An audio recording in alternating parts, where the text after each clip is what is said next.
Vous écoutez Radio Lomé, les 12h30.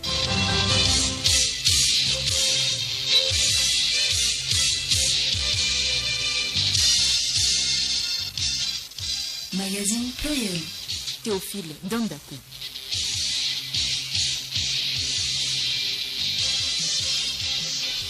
Madame, Messieurs, bonjour. L'arnaque au Togo, comment identifier leurs auteurs à partir des cartes SIM? La question a été posée au ministre de l'économie numérique jeudi dernier à l'Assemblée nationale. C'était lors de la plénière sur la biométrie. Les caractéristiques et les domaines de prestation de l'hôpital Dr Lafayette ont été relevés hier à Lomé. C'était lors d'une opération destinée à rechercher 15 milliards de francs CFA pour achever cet hôpital basé à Agouenivé. Nous sommes un peuple fort et nous pouvons faire face à n'importe quel défi. Déclaration hier de Vladimir Poutine, président de la Russie. Il s'exprimait au sujet de l'opération spéciale qui se poursuit en Ukraine. Invité du journal pluriel Konlani Najonjoa, il est directeur des études et des stages à l'École nationale d'administration EDA. Il détaille les réformes apportées à cette école. Sport, volleyball, la police nationale a remporté ce matin même le 19e championnat militaire et paramilitaire de cette discipline. La finale a été jouée au stade Omnisport de Lomé. Les échos du palais et la revue de presse mettent fin à ce journal pluriel.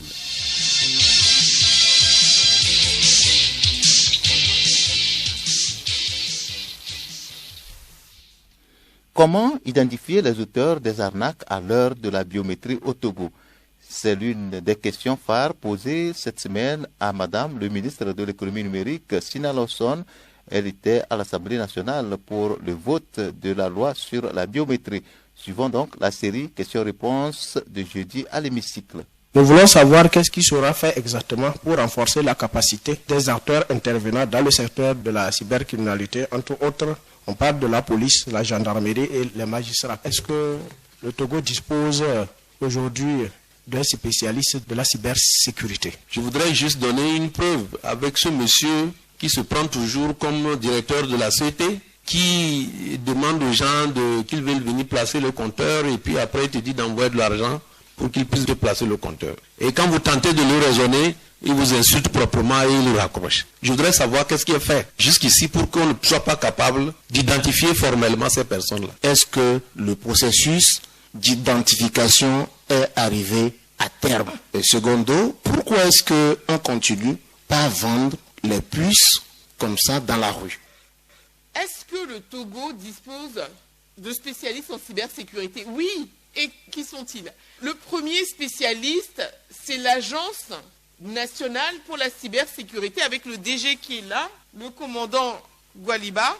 C'est le premier spécialiste en matière de cybersécurité. D'ailleurs, il faut dire plusieurs choses. La première chose, c'est que par rapport à l'ensemble des pays africains, nous faisons partie des pays les plus avancés en matière de cybersécurité. Pourquoi? Parce qu'on s'est dit la cybersécurité, c'est un service. Comment est-ce qu'on devient expert en cybersécurité en tant que pays le plus rapidement possible? Parce que les criminels sont sophistiqués, ils ne vont pas attendre que nous prenions une décennie pour devenir des experts puisque les attaques ont lieu aujourd'hui.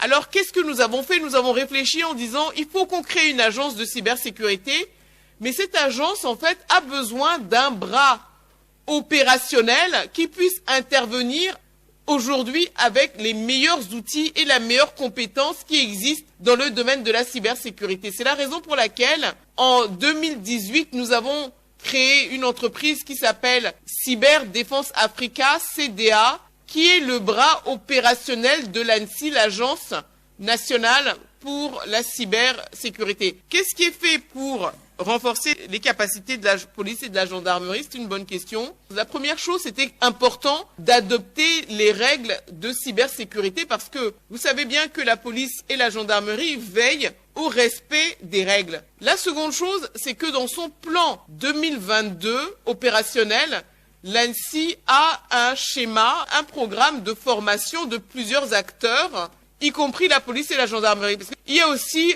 la sensibilisation des administrations, c'est très important, des entreprises, des citoyens que nous sommes, et ça va aussi permettre de rentrer sur la problématique de tout ce dont vous avez parlé en matière d'arnaque, etc. Vous avez raison que le point de départ, c'est les décrets que nous avons pris pour dire il faut identifier les détenteurs de cartes SIM au Togo. Mais je tiens à vous dire que même si on avait 100% d'identification des détenteurs de cartes SIM, on aurait toujours des arnaques. Parce qu'aujourd'hui, la technologie permet d'avoir ce qu'on appelle des cartes SIM virtuelles, c'est-à-dire que quelqu'un dans un autre pays peut créer l'équivalent d'un numéro togolais qui fonctionne alors qu'il n'a pas de carte SIM togolaise. On est dans un monde assez compliqué où la technologie qui, au départ, est neutre, c'est-à-dire elle n'est ni bonne ni mauvaise, elle va dépendre de l'utilisateur, eh bien, les utilisateurs mal intentionnés d'une certaine technologie ont des possibilités d'arnaque assez importantes. Mais ça renvoie à une autre question qui est la sensibilisation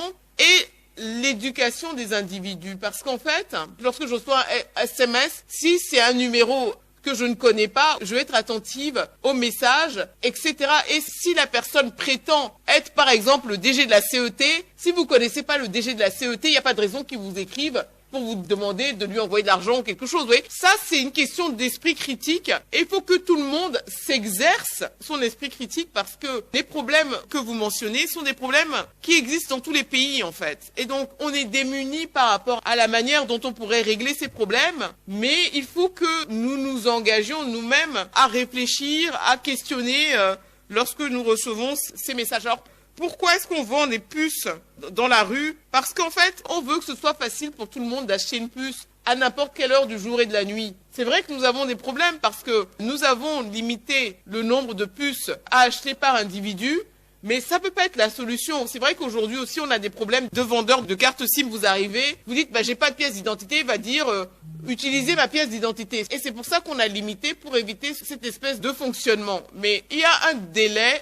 entre la vente de la carte SIM et le constat que l'opérateur fait d'un acheteur qui aurait présenté sa pièce d'identité. C'est-à-dire qu'aujourd'hui, vous achetez votre carte SIM et vous présentez une pièce d'identité. Cette pièce d'identité va aller dans la base de données de l'opérateur. Et normalement, théoriquement, c'est après que ce soit allé dans cette base de données que la carte SIM devrait fonctionner. Tant qu'elle n'est pas allée dans la base de données, elle ne devrait pas fonctionner. À ce niveau, je crois qu'il y a un décalage qui permet en fait que parfois des personnes non encore enregistrées dans la base de données puissent activer leur carte SIM. Donc il y a quelque chose de cet ordre-là qui est en train de se passer. Encore une fois, c'est pas vraiment lié à la problématique de la cybersécurité, c'est plutôt lié aux arnaques et contre lesquelles nous sommes très très démunis.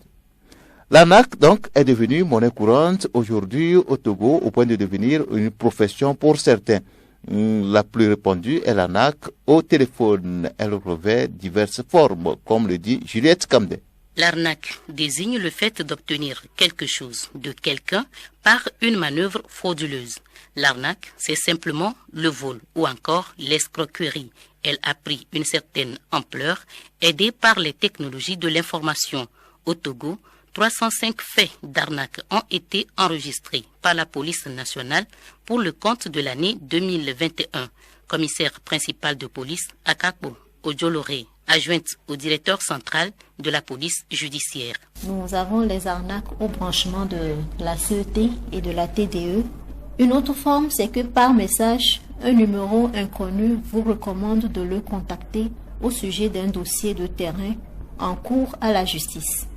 Une autre forme, c'est que par appel téléphonique, l'arnaqueur fait croire à sa victime qu'il y a une opportunité d'affaires quant au commerce de produits tropicaux ou encore quant à la livraison d'épices à un grand hôtel de la place et qu'il faut avancer de l'argent pour le transport ou le conditionnement de ces produits.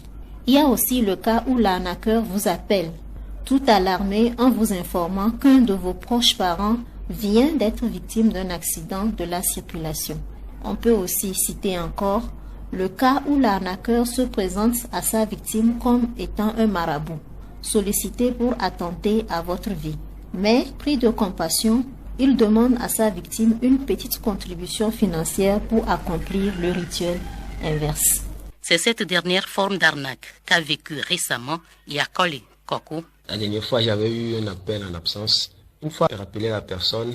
Il dit oui, que les gens sont venus le voir pour m'éliminer, que l'heure est grave pour moi. Je dis l'heure est grave comment? Il dit mais lui, il est prêtre traditionnel dans une localité dans la préfecture de Couteau. Koko a très vite détecté des indices. Je dis que laissez-moi le temps, je vous reviens. Mais non, que je dois déjà. Je dis bon. Finalement, il m'harcèle, il me fait des propositions, il ne me laisse même pas le temps.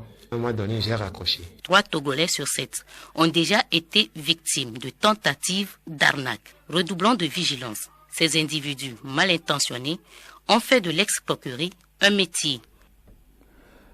L'arnaque peut aussi concerner les pèlerins et le ministre d'État, ministre de l'administration territoriale, de la décentralisation et du développement des territoires, président de la Commission nationale du Hajj.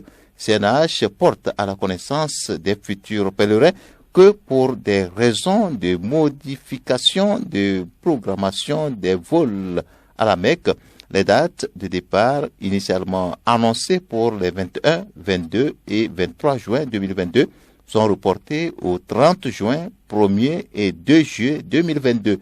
La Commission tient à rassurer les pèlerins que les dispositions sont prises pour une parfaite réussite du Hajj 2022.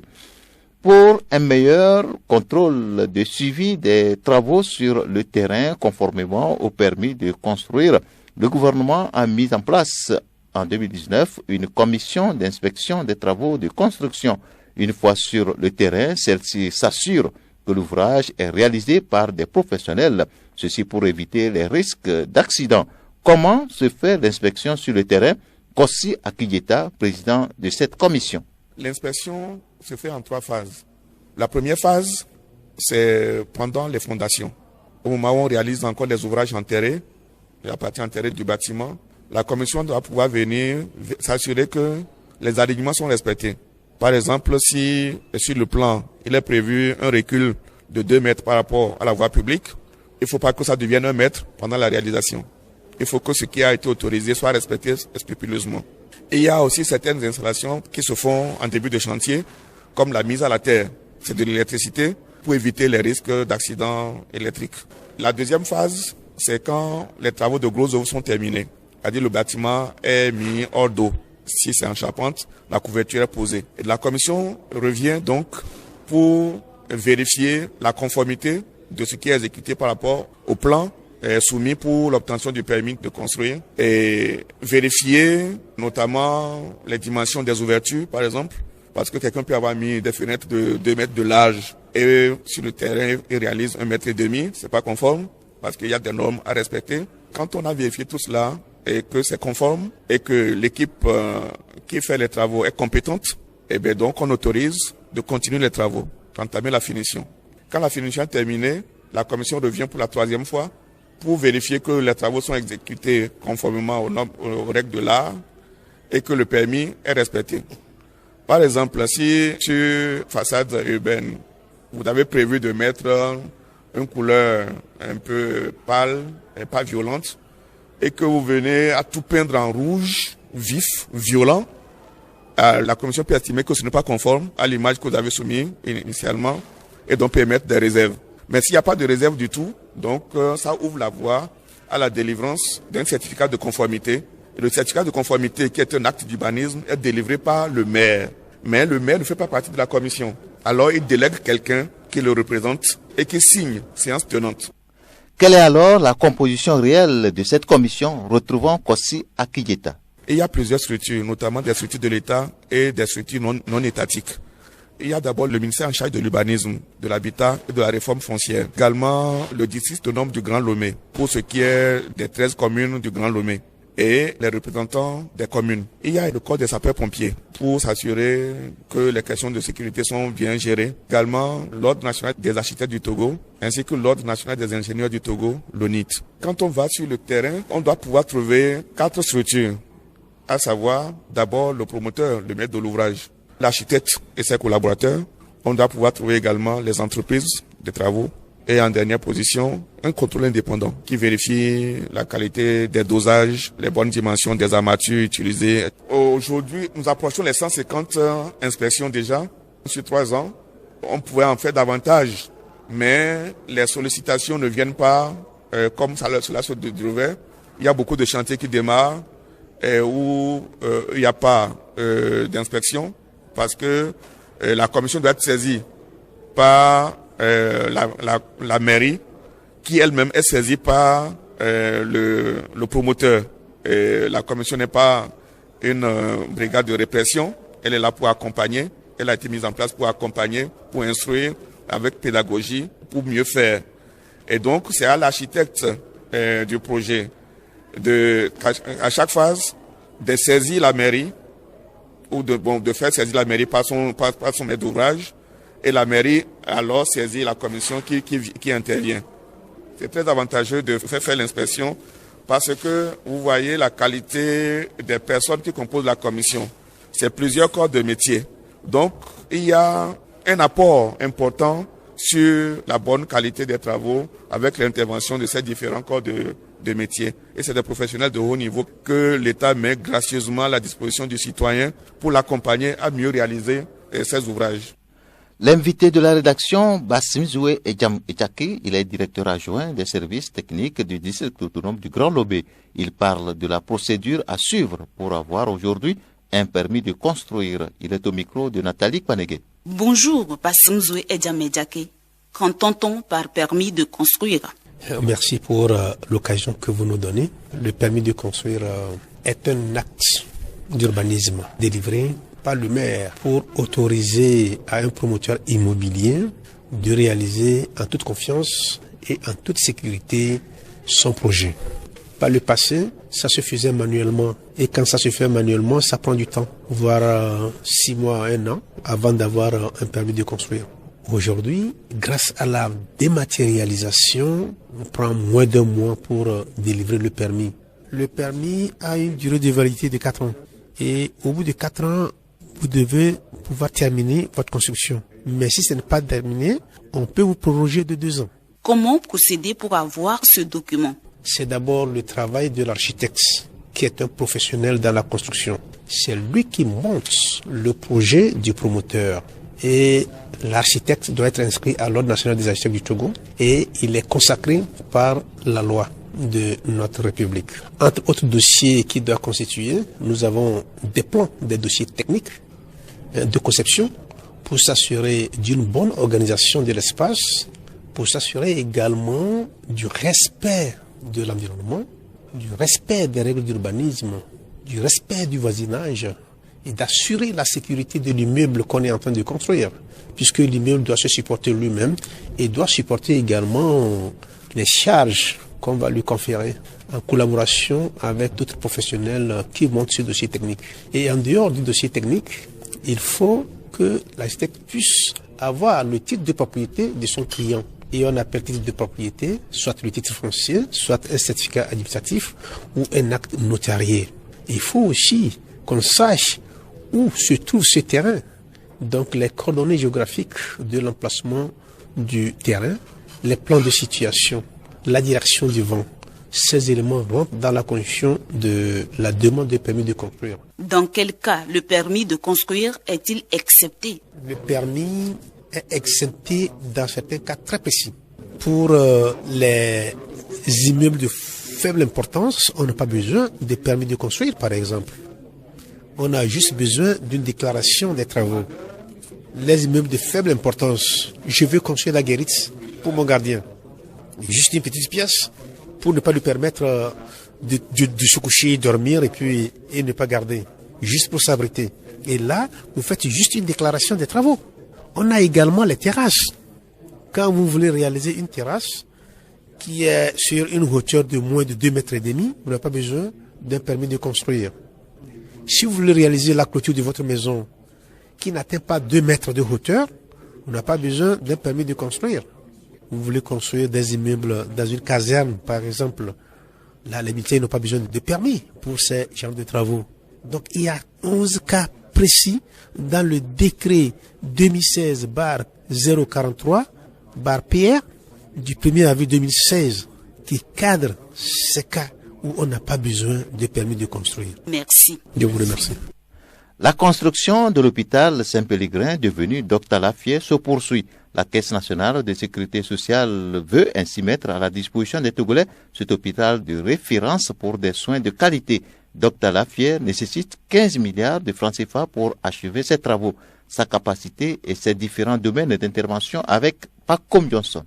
Le site de l'hôpital Dr Lafayette se situe à Agouezongo, dans la préfecture d'Agouenive, et bénéficie d'une bonne accessibilité géographique. L'hôpital dispose d'un poste avancé doté d'une unité de production d'oxygène et d'une unité de bilan située à Blita. L'hôpital Dr Lafayette, doté d'une capacité nominale de 160 lits, est un établissement hospitalier médecine chirurgie obstétrique à but lucratif qui a pour objectif d'offrir une prise en charge personnalisée et une qualité de soins et d'hébergement d'excellence par une équipe médicale de haut niveau de personnalité qualifiée, avec un objectif de ratio consultation-hospitalisation. La production prévisionnelle est de 40 636 journées d'hospitalisation. La Caisse nationale de sécurité sociale est le promoteur du projet et investisseurs pour le bâtiment et les équipements, offre l'opportunité aux investisseurs intéressés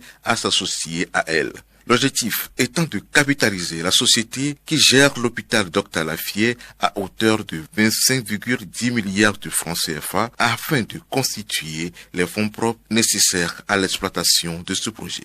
La cérémonie est destinée à présenter la stratégie décidée pour l'opération d'augmentation de capital pour donner à SOGEP un capital social adéquat par apport en nature et en numéraire. Elle permettra à SOGEP d'ouvrir son capital et de diversifier son actionnariat avec la détention de 49,975% de son capital, soit 10 000 actions à d'autres investisseurs. Le prix de vente d'une action est de 1 500 000 francs CFA avec un minimum de souscription de 50 actions. Pour cette opération, la SOGEP a donné mandat à la société de gestion et d'intermédiation SGI Togo pour la structuration et la recherche des investisseurs. Les anciens boursiers de l'Office d'échange universitaire sont à Kwalimé depuis vendredi. La rencontre va durer 4 jours et permettra aux participants de se mettre en réseau. Atipwe Yao Honoré Atop Kwalimé. Cet événement, présidé par l'ambassadeur d'Allemagne au Togo, Matthias Veltin, s'est déroulé en présence de personnalités du monde universitaire, notamment des chercheurs, des responsables des différentes fondations allemandes et des boursiers de l'Office allemand d'échange universitaire. Ce rendez-vous, initié par l'Office allemand d'échange universitaire, entend leur permettre de maintenir les contacts entre eux et d'échanger les expériences. L'objectif est de créer un réseau et de façon durable qui va rassembler les anciens boursiers de l'Office allemand d'échange universitaire au sein des associations des alumni togolais. Il sera question pour eux de partager les expériences et surtout d'échanger sur les moyens à trouver pour consolider les liens qui existent entre eux et aussi pour renforcer les activités au sein des différentes associations des anciens boursiers. Il s'agit à terme pour eux d'adopter une déclaration d'intention commune des associations d'alumni de l'Office allemand d'échange universitaire et de mettre en place une base de données commune des anciens boursiers. Plusieurs activités vont meubler cette rencontre de Kwalimé. Il s'agit entre autres des présentations des associations des anciens boursiers et des autres fondations allemandes.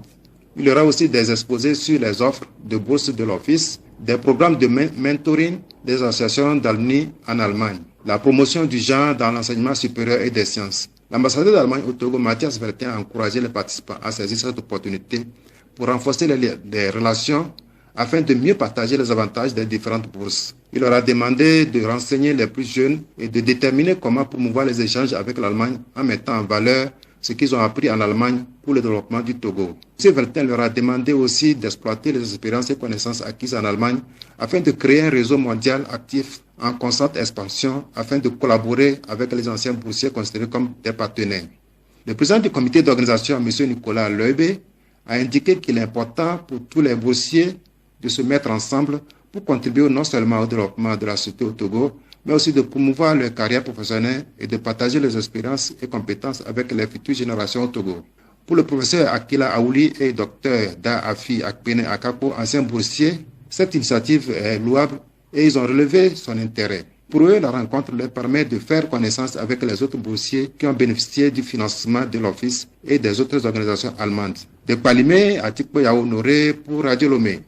Demain dimanche sera célébrée la fête des pères. En prélude à cet événement, nous vous proposons une interview d'un père, un papa qui, divorcé, vit depuis 2006 avec ses jumeaux, un garçon et une fille. Comment est-il arrivé jusqu'à ce jour à éduquer ses deux enfants, surtout la fille? Nathalie Panegel lui a tendu son micro. Je rends grâce à Dieu et je remercie mes parents pour l'éducation, la bonne, la vraie qu'ils m'ont donnée. Et ça m'a aidé à éduquer mes enfants aussi. Mais concernant l'éducation de la fille, j'ai des amis, c'est-à-dire amis femmes, auprès de qui je prends beaucoup de conseils sur comment éduquer la jeune fille, surtout en temps d'adolescence. Et c'est des enseignements que je prends de part et d'autre qui m'ont aidé à pouvoir l'encadrer. Et concernant le cycle menstruel aussi, je prends des renseignements auprès des femmes et je la donne. Un jour, elle s'est approchée d'une voisine et elle a questionné la voisine pour voir si ce que je dis concernant son cycle est vrai. La voisine l'a confirmé et elle est revenue à moi que mais papa, comment tu as fait pour savoir ça or que tu es un homme? Voilà, donc de ce côté, je n'ai pas eu de difficulté. Quand elle avait commencé ses crises d'adolescence, je n'avais pas vu dessus. Donc, je voulais aller de force avec elle. J'étais en train de la parler un matin aux environs de 9h comme ça. Et du coup, elle s'est levée, elle est sortie. Quand elle est revenue, papa, ce que tu me dis là, je comprends. Mais quand tu continues de parler là, c'est ça qui me fatigue. Donc, c'est ce qu'elle m'a expliqué. Et depuis ce jour-là, quand je la prends pour la conseiller, 5-10 minutes, c'est fini. Il y a des moments où elle reste calme dans la chambre. Et elle sort des fois pour aller chez la voisine, pour aider la femme à faire ce qu'elle est en train de faire. Et elle cause, après, elle revient. Le garçon aussi. C'est ces moments-là qui me prouvent qu'elles ont besoin de leur maman. Mon souhait, c'est qu'ils réussissent dans la vie.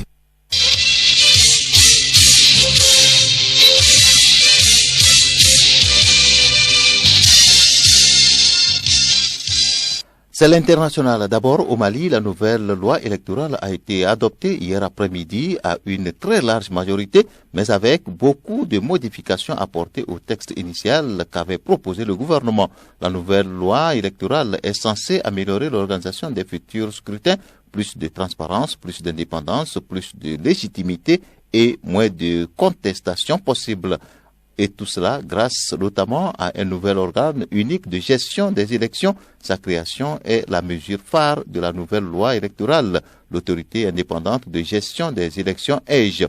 Elle sera notamment chargée de la préparation technique des scrutins, de l'élaboration du fichier électoral, de la gestion du financement public des partis et du contrôle des dépenses de campagne, de la confection des cartes d'électeurs et de la centralisation des votes ainsi que de la proclamation des résultats.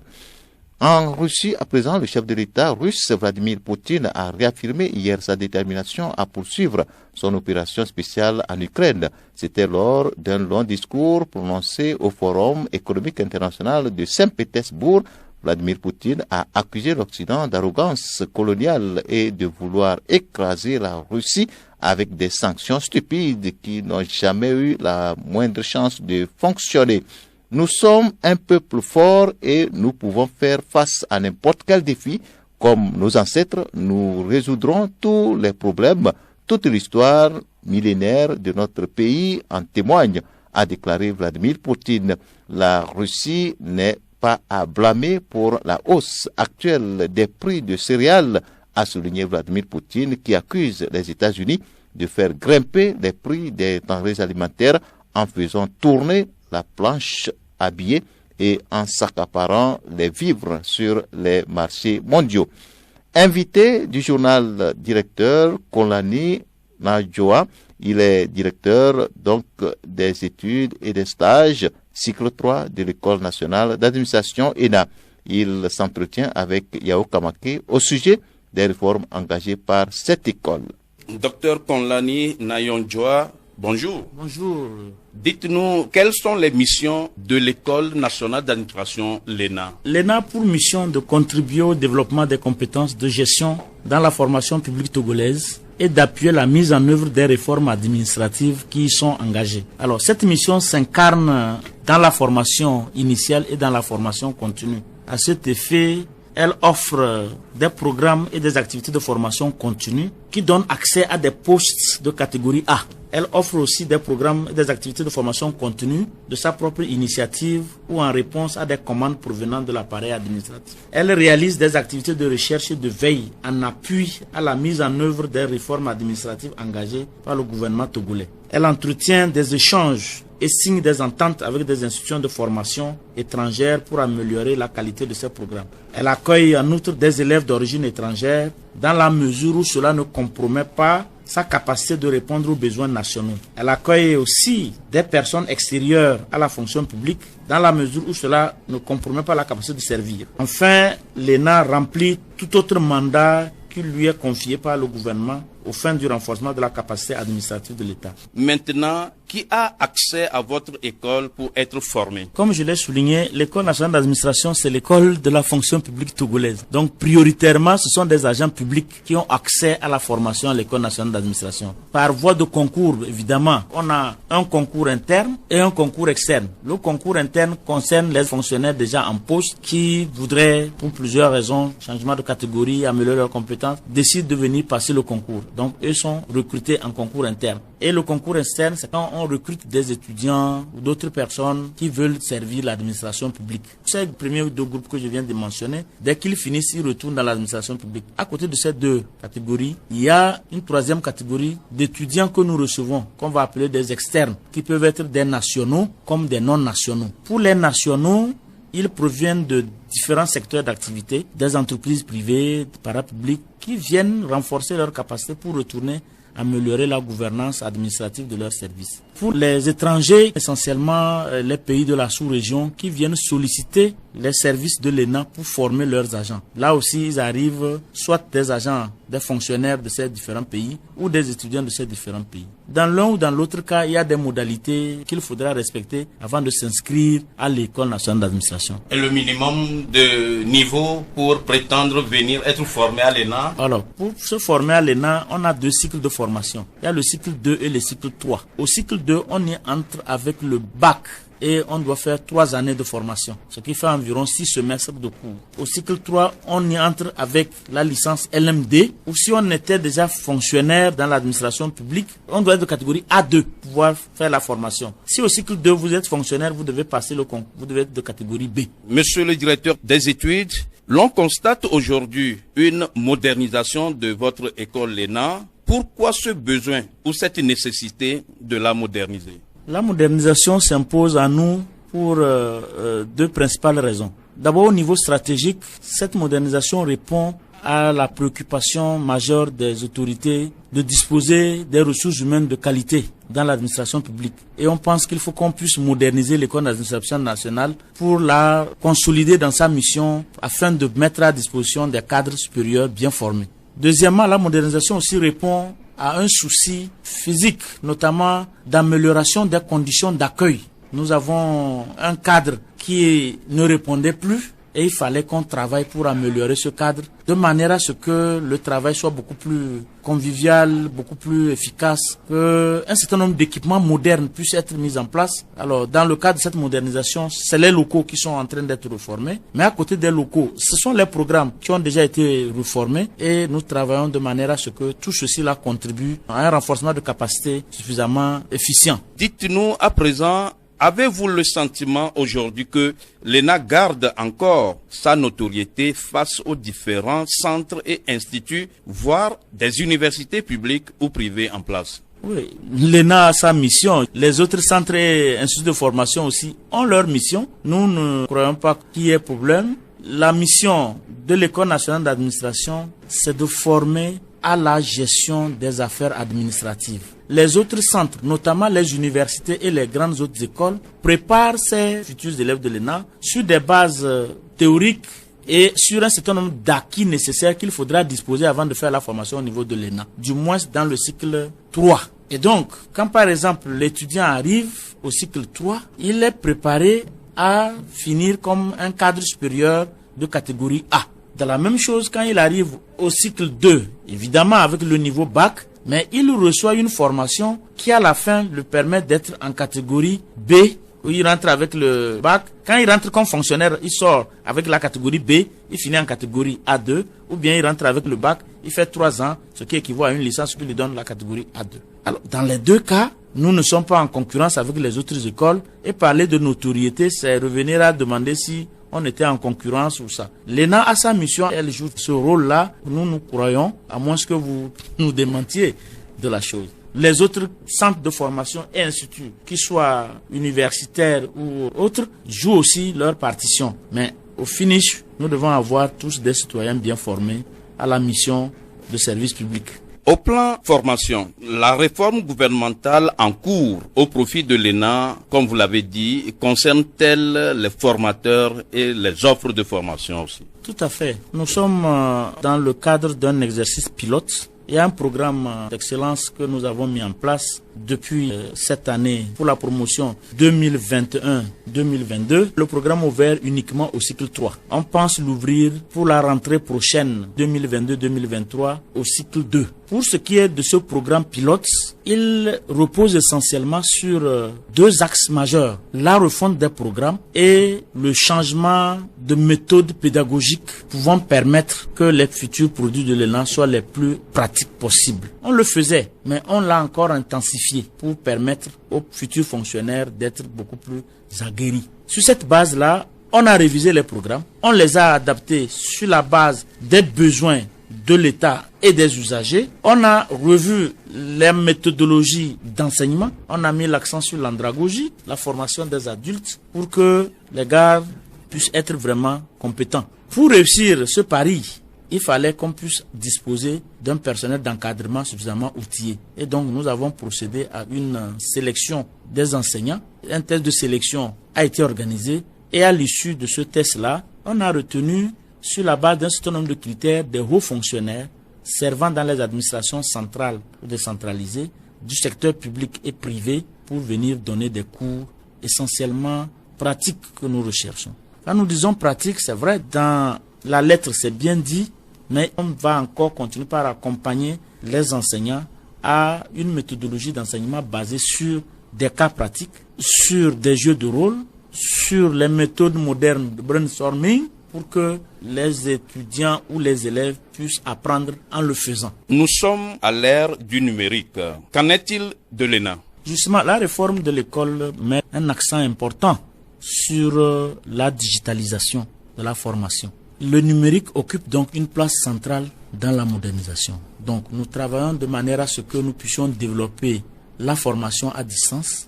Et pour cela, nous sommes en train de nous équiper et c'est le lieu de saluer l'accompagnement de l'État et des partenaires tels que le PNUD et la ZZ dans le cadre du programme PRODEC 4 qui nous appuient avec l'installation d'un réseau de basse tension et la mise à disposition d'un certain nombre d'outils et de technologies modernes pour permettre que l'ENA dispose d'un cadre de travail suffisamment performant. Donc, à votre question, dans les nouveaux locaux qui vont être achevés très bientôt, il y a une cabine numérique installée avec l'appui du PNUD.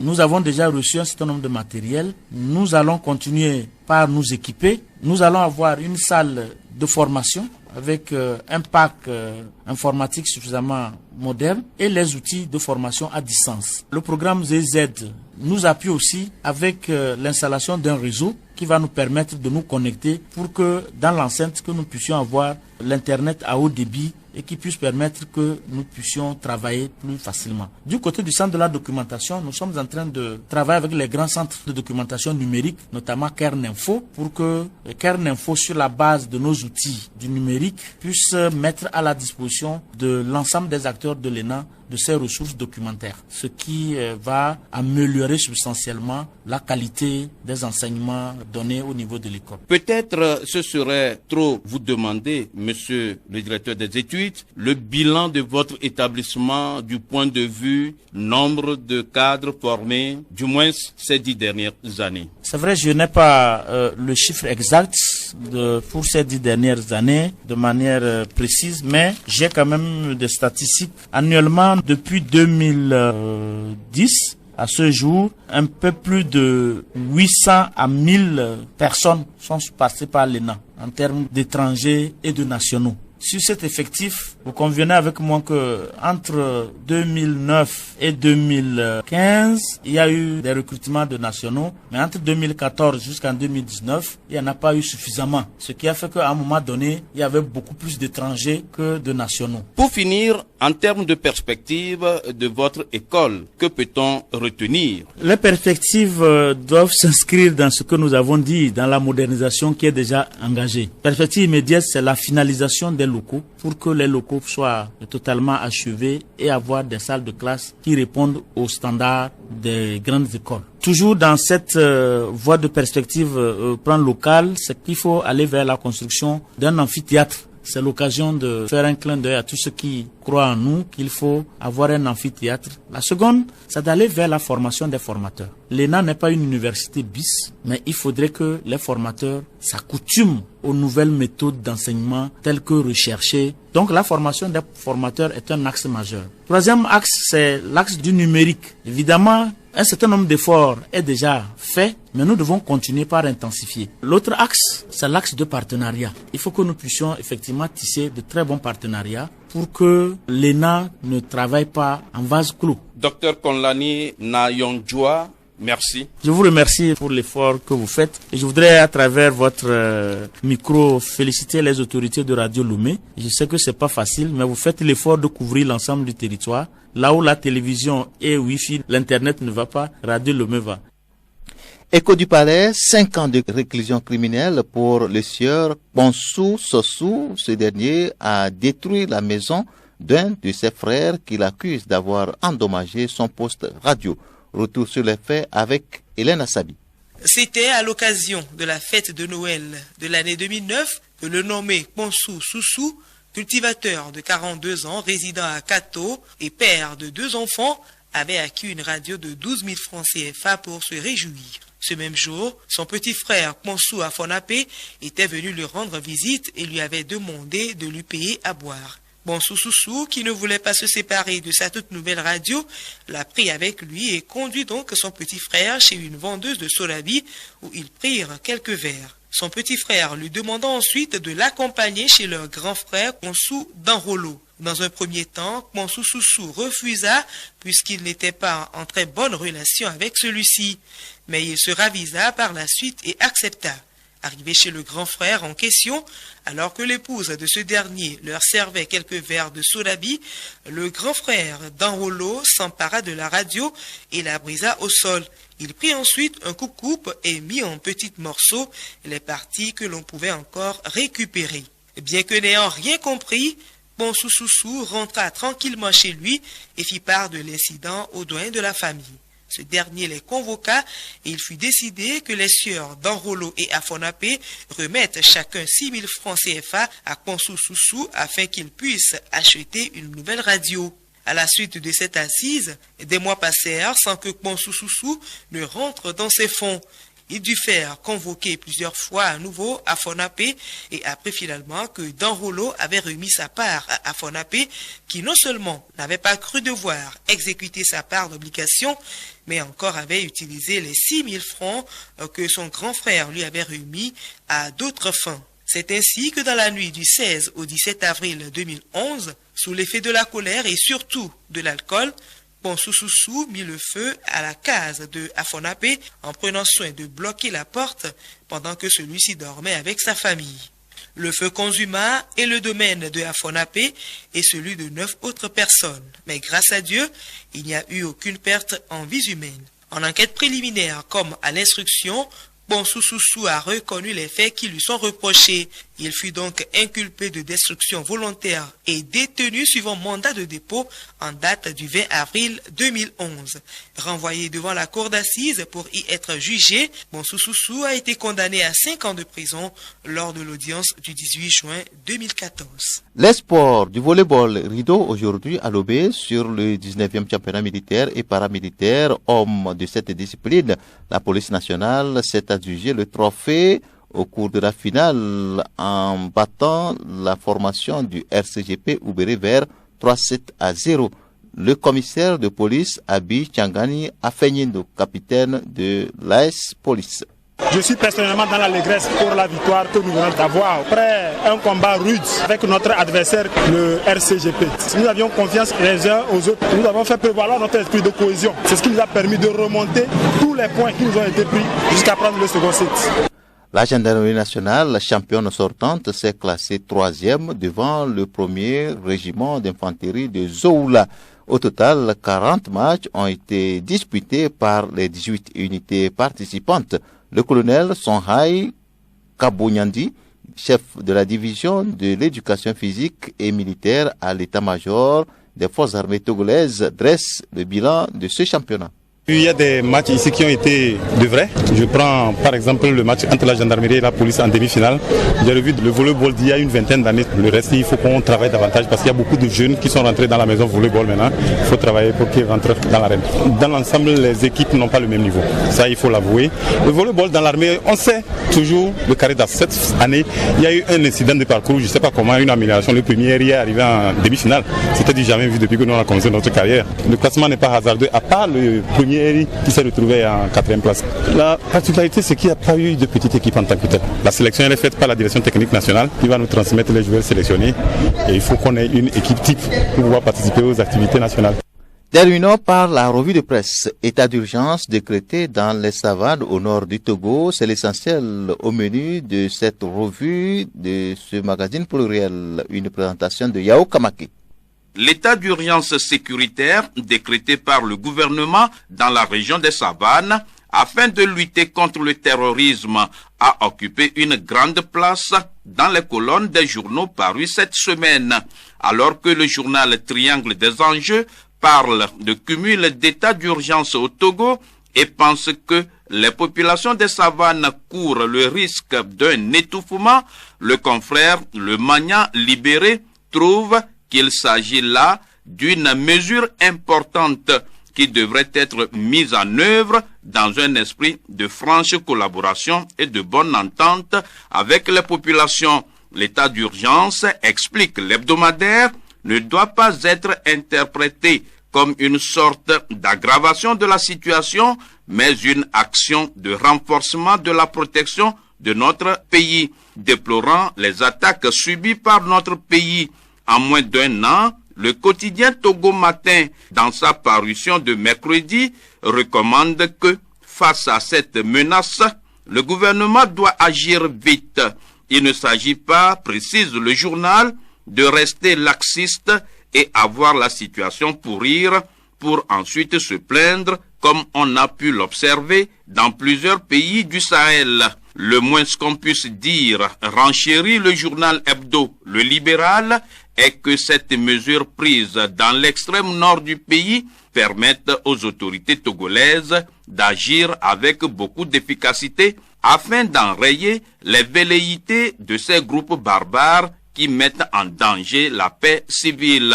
La lutte contre ces terroristes, selon Flambeau des démocrates, doit se faire sans négliger le volet social, car, affirme le confrère, l'approche de ces gens sans foi ni loi est de faire de zones vulnérables leur bastion avant de mieux manipuler les esprits et les embarquer dans cette aventure inhumaine et cruelle. Dans tous les cas, face à ce plan de riposte contre le terrorisme, Chronique de la semaine affirme que c'est une vitesse supérieure à laquelle est passé le président Faure Gnassingbé dans les savanes. Un autre sujet ayant intéressé les journaux cette semaine, c'est celui de la vie chère, une problématique qui fait écrire au journal La Lanterne que le phénomène dépasse le seuil du tolérable en interpellant le gouvernement de revoir sa stratégie, tout en reconnaissant que le phénomène de la vie chère n'est pas propre au Togo.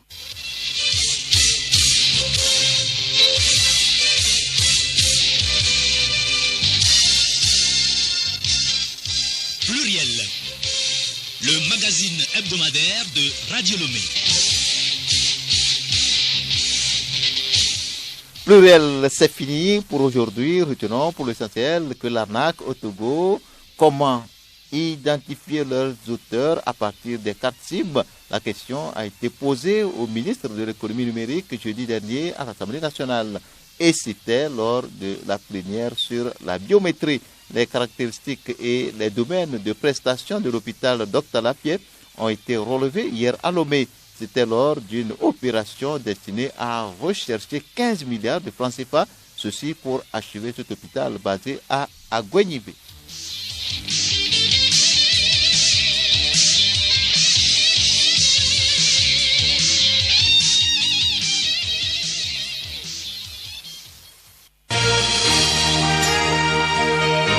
Radio Lomé, boîte postale 434, email radiolomé@radiolomé.tg. Radiolomé.tg